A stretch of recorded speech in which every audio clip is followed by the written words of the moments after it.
So student, हमने कल पढ़ा था फ़ोटो आइडेंटिटी कार्ड के बारे में, जिसे कि EPIC कहा जाता है, जो कि इंट्रोड्यूस किया जाता है ताकि लोग वोट कास्ट कर सकें। 1 पर्सन 1 वोट होता है और हर एक को ये कार्ड जो है वो कैरी करके ले जाना होता है, और इस कार्ड पे जिसका कार्ड होता है वही वोट दे सकता है, दूसरा कोई नहीं।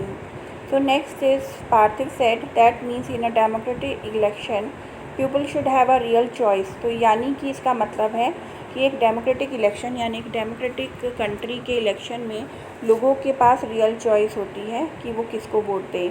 This happen only when there are no restriction on anyone to contest an election. तो इसका मतलब ये हुआ कि किसी तरीके की कोई रिस्ट्रिक्शन नहीं है, कोई बाधा नहीं है कि कोई भी पर्सन जो है वो इलेक्शन कंटेस्ट कर सकता है, यानी कोई भी पर्सन खुद भी इलेक्शन में खड़ा हो सकता है। How is this provided by our system? हृदय कहता है कि ये सिस्टम हमारी कंट्री में कैसे प्रोवाइड किया जाता है। Anyone who can be a voter can also become a candidate in election. क्या कोई भी पर्सन जो खुद एक वोटर है, यानी जो वोटर मतलब जो वोट कास्ट कर रहा है, जो 18+ है, क्या वो खुद भी एक कैंडिडेट बन सकता है? कैंडिडेट मतलब मैं हूँ, मैं इलेक्शन लड़ना चाहती हूँ, मैं इलेक्शन में खड़े होना चाहती हूँ, तो मैं वोटर तो हूँ ही, साथ साथ में कंटेस्टेंट भी बन सकती हूँ। तो ये होता है हमारे यहाँ, ये पॉसिबल है इंडिया में। टीचर कहती है किसी भी कंट्री में पॉसिबल है, हर कंट्री में ऐसे ही होता है।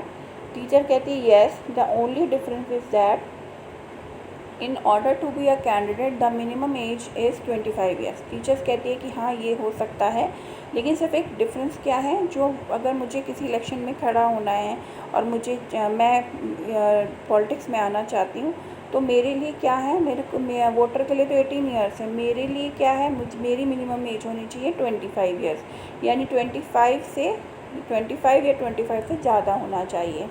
और वोटर के लिए क्या होती है, 18 years and above. That means political parties nominate their candidate who get the party symbol and support. इसका मतलब है कि जो पॉलिटिकल पार्टी हैं वो कैंडिडेट को नॉमिनेट करती हैं, उन्हें पार्टी सिंबल प्रोवाइड करती है और उनको सपोर्ट करती हैं जीतने के लिए। Nomination filled by any candidate on the ticket of a political party is called party ticket.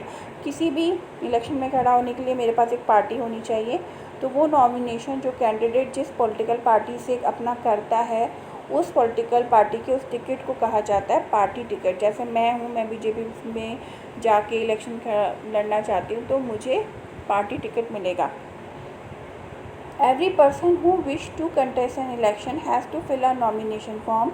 वो पर्सन, सभी पर्सन जिनको चाहते हैं कि वो भी कंटेस्ट करें इलेक्शन, यानी इलेक्शन में खड़े हों और वो भी राजनीति में आएँ, तो उनको एक नॉमिनेशन फॉर्म भरना होता है and make a security deposit, और कुछ सिक्योरिटी डिपॉजिट देना होता है।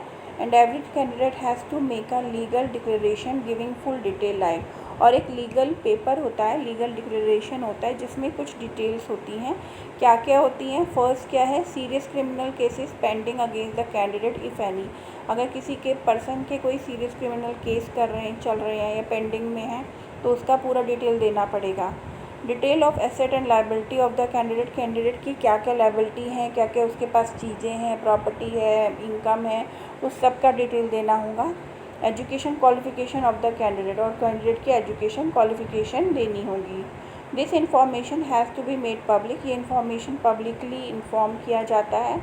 This provide an opportunity to the voter to make their decision on the basis of the information provided by the candidate.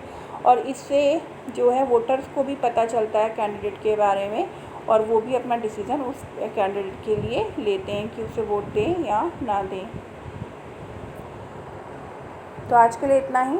आज आप इसे दोबारा पढ़िए, जितना अब तक पढ़ाया है उसे भी रीड कीजिए।